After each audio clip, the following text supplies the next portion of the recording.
La negociación entre la empresa y el trabajador estará por encima de la legislación.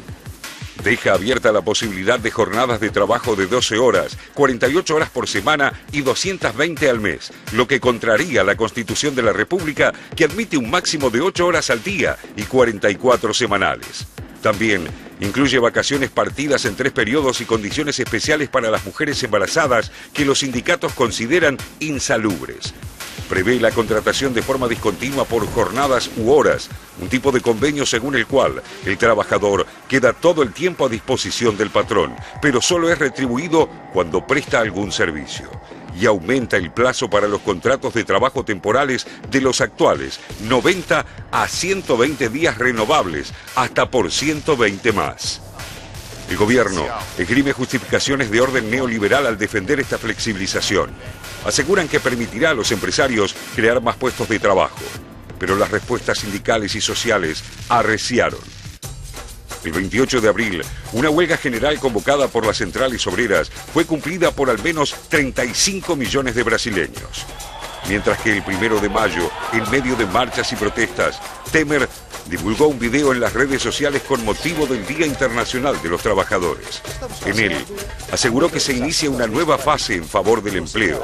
Subrayó que todos los derechos estarán garantizados y entre las ventajas mencionó la negociación de acuerdos colectivos de manera libre y soberana. Sin embargo, según una encuesta del Instituto Datafolha, el 64% de los brasileños cree que la reforma beneficiará más a los empresarios que a los trabajadores. El debate se produce en un momento en que la desocupación alcanza el 13,7%, más de 14 millones de personas, según datos oficiales, en el contexto de una recesión histórica, luego de que el PBI retrocediera un 7,2% en el bienio 2015-2016. En diciembre pasado, el Ejecutivo presentó también su proyecto de reforma previsional, según las propias autoridades, para evitar el colapso del sistema. Bautizada como Propuesta de Enmienda Constitucional 287/2016, la iniciativa ya fue atenuada por Temer ante la resistencia generalizada. Entre los cambios que la reforma pretende implementar están la contribución mínima de 25 años y edad mínima de 65 años para jubilaciones, igualando la condición de hombres y mujeres. Un aporte de 49 años para tener derecho a jubilación integral y acceder a un beneficio que no será superior a unos $1.600 y la prohibición de la acumulación de beneficios como pensión y jubilación. Para que entre en vigor la reforma previsional, se necesita modificar la Constitución y por el momento, Temer no tiene mayoría suficiente en el Congreso. Incluso, dentro de su propia fuerza, el Partido del Movimiento Democrático Brasileño, surgieron reticencias de parte de legisladores temerosos de la ola de impopularidad en la que cayó el oficialismo. Pero el presidente Temer respondió firmemente al expulsar de sus cargos a funcionarios de tercera línea vinculados a los diputados aliados que no votaron la iniciativa. Los representantes gremiales, por su parte, cabildean en el Senado para incluir cambios en la legislación laboral mientras preparan una segunda huelga.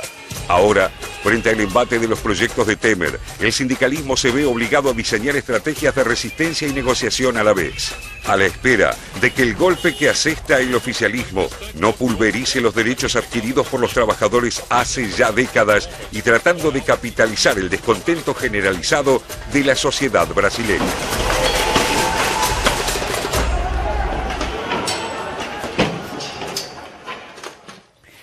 Temer es impopular, lo sabemos, lo venimos diciendo permanentemente. Recordemos que era el vicepresidente de Dilma Rousseff, que quedó en el gobierno luego de la destitución, después del impeachment.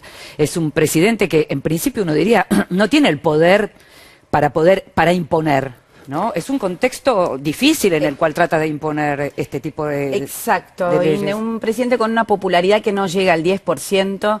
Un Brasil que empieza a ser, digamos, objeto de quienes dicen ya merece temporada 1 y temporada 2 y 3 de Netflix, o sea, con un drama verdaderamente. Un presidente que intenta imponer, además, un paquete de ajuste que va a doler al pueblo, por supuesto, y mucho, en un contexto judicial muy complicado, que lo involucra no solo personalmente, sino a la mayoría de los partidos de cara a las elecciones del año que viene, 2018. El favorito, Luis Ignacio Lula da Silva, un hombre que sigue siendo muy querido por gran parte, por una parte importante de los brasileños, también está muy perjudicado en esta trama del juez Fachin. No sé si lo pronuncio bien, pero el juez de la Corte Suprema, que tiene a ministros, senadores, diputados, expresidentes como Lula y al mismo hoy presidente, bajo el foco por el tema Petrobras y todas las investigaciones de la gran trama de corrupción que sigue abriendo racimos. Ahora, esta semana leí una columna muy interesante de Clovis Rossi, un periodista muy interesante, en realidad me la pasó un colega, que dice: cuando el hígado supera el cerebro, el país se hunde en un mar de bilis. Y hablaba de otro drama de Brasil hoy, que también es un drama que tenemos muchos, incluso la Argentina también, con la polarización del país entre los seguidores del PT, que les dicen mortadelas, y los seguidores de los otros, que son las cociñas. Entonces, Brasil enfrenta realmente un grave problema y una gran impopularidad para imponer más dolor, como te decía. Jorge. 34% de los brasileños sienten vergüenza de haber nacido en Brasil. Esto es la primera vez que se da, es una encuesta de Datafolia, la misma encuesta que dice que la mayoría rechaza las reformas previsional y laboral que se pretenden imponer. Tremendo, ¿eh?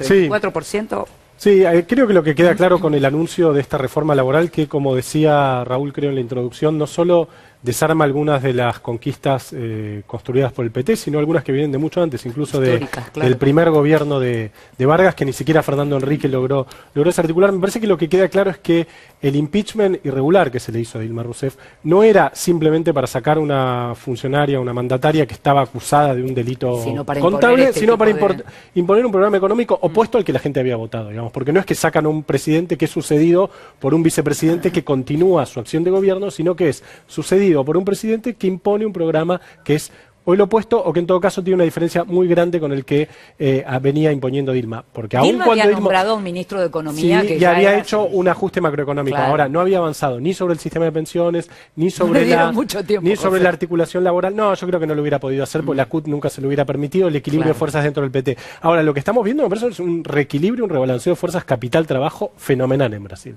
que se está viendo en otros países de América Latina. Lo vamos a ver en Chile si gana Piñera, lo estamos viendo en Argentina. Entre capital y trabajo hay una nueva ecuación, una nueva correlación de fuerzas, que es lo que se está escribiendo ahora, me parece. Claro, la política de Dilma fue hacer concesiones para evitar un avance mayor. Le salió mal, evidentemente, perdió gran parte de su popularidad por esa vía. Ahora, lo que está haciendo Temer es un ajuste brutal en este sentido, tratando de llevar justamente a un modelo de reinserción de Brasil en el mundo en condiciones competitivas, que en este caso es sinónimo de bajar el costo salarial. Obviamente esto pone en riesgo si lo puede realmente hacer, y del otro lado lo que se está viendo, por ahora hay que marcarlo simplemente como un indicador, no se puede hacer muchas proyecciones, es que hay un rearmado de todo el movimiento sindical. El movimiento obrero está entrando en otra etapa, estaba muy dormido el movimiento obrero durante los gobiernos del PT, no tuvo ni siquiera el rol activo que se esperaba que tuviera acompañando al gobierno, y ahora, como decía hacia el final del informe, está tomando estrategias de resistencia porque no le queda otra. Yo lo dejaría ahí, si esto significa un dato político que va a jugar sobre el escenario o no, no lo sabemos, pero evidentemente es lo que está marcando esta nueva realidad de Brasil. Nos estamos yendo a una nueva pausa, todavía tenemos muchísimo más para compartir con ustedes, no se vayan. Estamos hasta las 2 de la tarde y estos son los temas que vamos a desarrollar en los próximos bloques.